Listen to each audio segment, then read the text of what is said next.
More than 230 companies have filed for bankruptcy so far this year. Struggling retailer Bed Bath & Beyond is going out of business. Filing for bankruptcy protection last week, and it may not be alone. 90% of businesses fail within their first year, and I'm sure you've heard that before. But I'm going to share what I learned from working with that other 10% and what you can do to be there with them.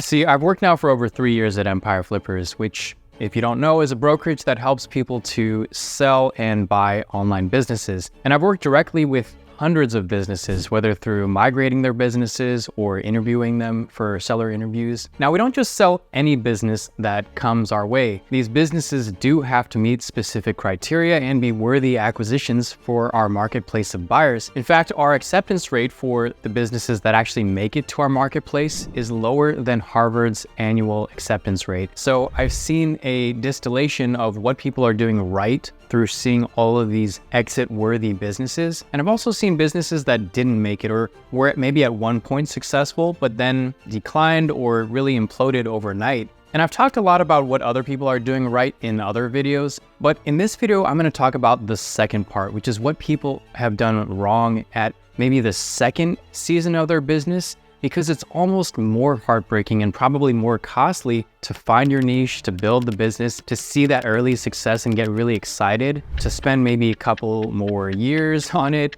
just to see all of that disappear within a matter of days or weeks. Now, almost every business owner is gonna come to these forks in the road along their business journey, and they're gonna have to decide, you're gonna have to decide as a business owner which path to follow. So hopefully this will give you some perspective when you are faced with those inevitable decisions. So the first point that I wanna bring up is trying to grow too fast. Now, I've seen this mostly with e-commerce businesses, but this can also apply to really any business.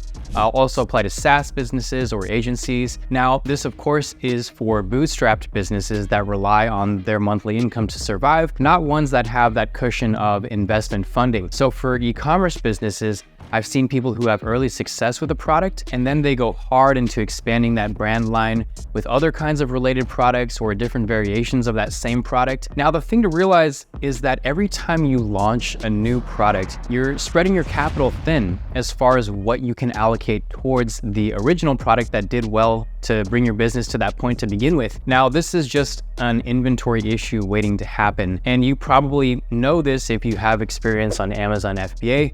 But just realize that for Amazon FBA in particular, you're not paid immediately for the sales that you make on Amazon. Amazon will pay you on a bi-weekly basis, and they'll often deduct a specific amount to account for refunds and expenses. So if you're spending all the capital that you have each month and you don't have a cushion, you're putting yourself in a position where you potentially need to place that inventory order now because it's going to take a couple months to arrive and be ready to sell. But in the meantime, Amazon hasn't paid you yet, or they continue to pay you in those 2-week increments. So when you don't have enough of a cushion of capital to cover your inventory costs, this is when you run into those inventory issues. Now, this doesn't always lead to your business shutting down completely. In a mild case, this pause in selling, like if you are unable to sell more inventory, this pause can impact your organic ranking on Amazon, which is kind of like taking a few steps back in your growth because it takes more energy or more ad spend to really start up that engine again to get it humming along. Not only are you not making money, but if you're considering exiting this business, potential buyers of your business are aware of this and they really don't like seeing that. Now, with inventory issues, with inventory delays, not only is your business not making money, but potential buyers of your business are aware of this and they don't really like seeing that. When they look at your monthly revenue and they see a 0 or a sharp drop in 1 month, it does stand out and it's something that you'll have to explain. Now, it's not the end of the world, and that's just the reality of inventory management when it isn't done right, and buyers will understand that. But in other cases, this can outright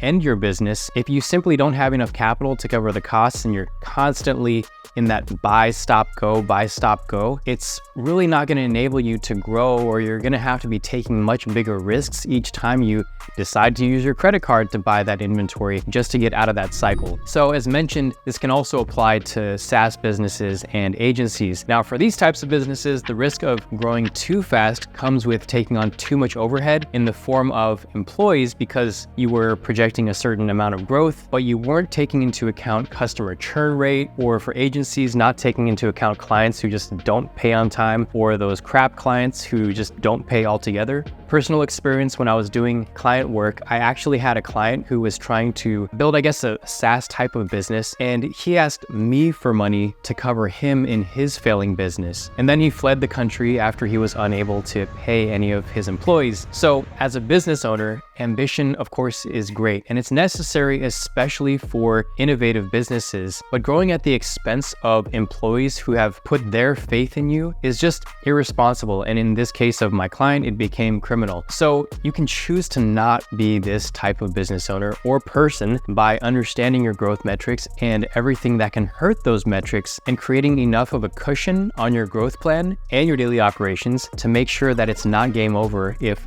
something happens. So number 2 is building something that you don't care about. So have you ever gotten into a niche or online business just because you heard it was profitable, but you had really zero interest on the subject or the business model? Now, I think this is actually kind of common because in some cases it's hard to know, especially when you're starting out and you really have no self-awareness as a business owner. In the beginning, anything might look attractive if it looks like there's money to be made. After all, that's kind of what you got into business for, at least partially. And you'll hear things on both sides where people say, don't go for your passions and do go for your passions. Here's my experience with this and how I've seen this with businesses on the marketplace. As a litmus test for moving forward in a particular business model or a niche, the 2 checkboxes that should be checked are: 1, would you be willing to be persistent over several years with this? And 2, would you be willing to learn about this business model and niche in depth? So pretty much, would you be willing to spend a lot of time on this business for several years? And this doesn't mean the niche or the products need to be sexy. For example, there are some people who actually enjoy just the business model they're in, and it doesn't matter what they're actually selling,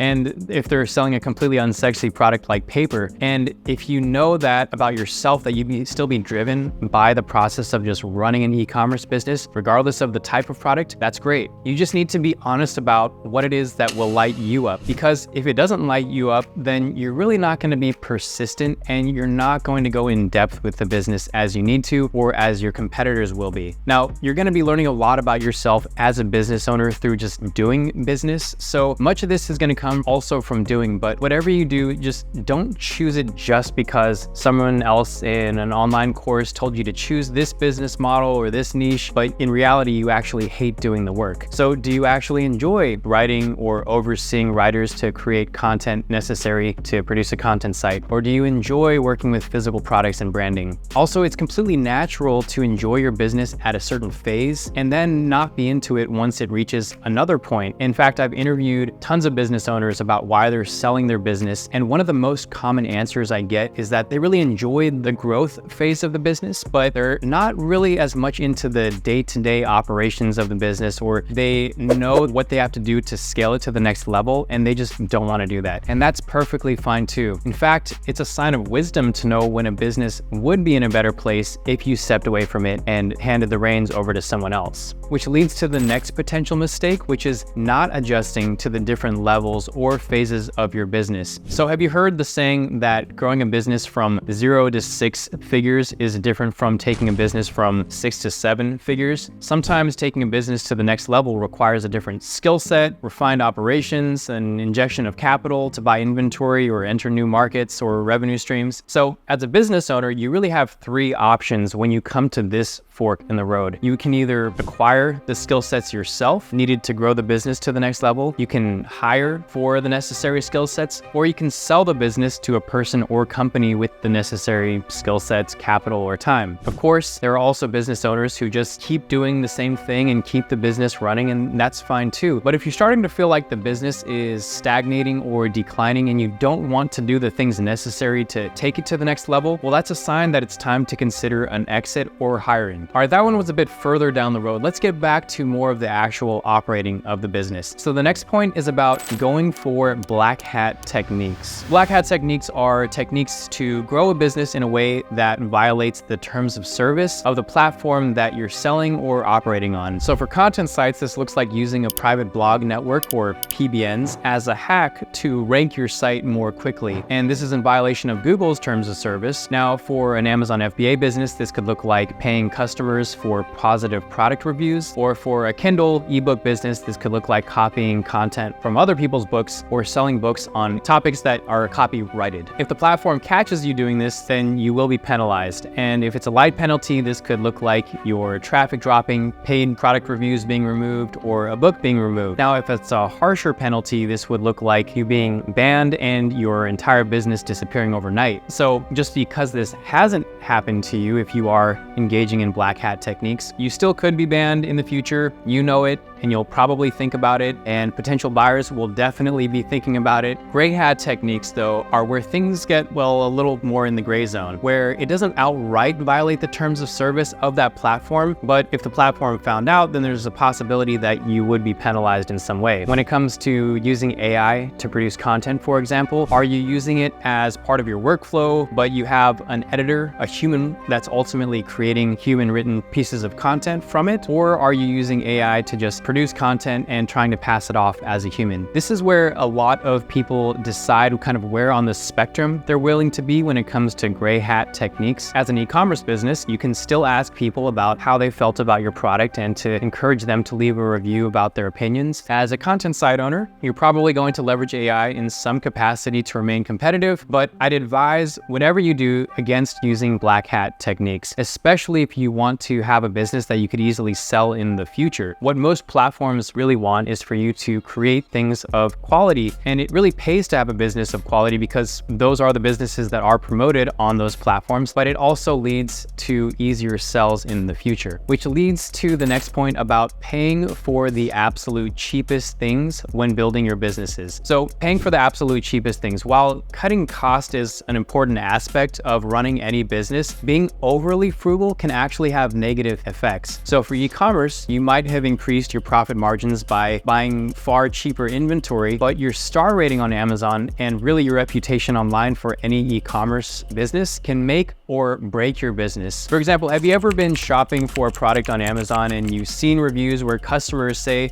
that the quality of this product used to be great, but it's not great anymore? How does that make you feel as far as your own confidence in purchasing that product? But not only that, a drop in a star rating can lead to significantly different conversion rates and can also affect your valuation as a result and the sellability of your business if you do want to exit in the future. So content sites, or really any content business in general, to stand out now, you need to create great content. And this applies to blogs, YouTube, or really anything in the content game. Now, this doesn't mean you need to be a Pulitzer Prize author, but you do need to make sure your writing is at least, one, without errors and it sounds natural to your audience, and two, that it actually provides helpful information, so it's provided by someone who has more than just a surface level of knowledge on a topic. And I will say that branded sites also look better. They are usually valued higher and can sell more quickly than unbranded sites. Now, you don't need to pay for the most expensive things either. In many ways, innovation and how well you connect with your audience can be the way to improve quality and improve the experience. So for e-commerce, this can look like improving quality control processes itself. It can look like being innovative on certain features that are lacking with competitor products. Or for content sites, it can look like having a solid editing process, especially if you're using less expensive content production options like AI or less expensive writers. So by following these points, you might have a successful business, but one that is still difficult to sell if you wanted to exit. So I encourage you to check out my last video where I dive into the most common reasons why online businesses fail to sell and how to avoid them. So that's all for now. Thanks for watching. See you in the next one.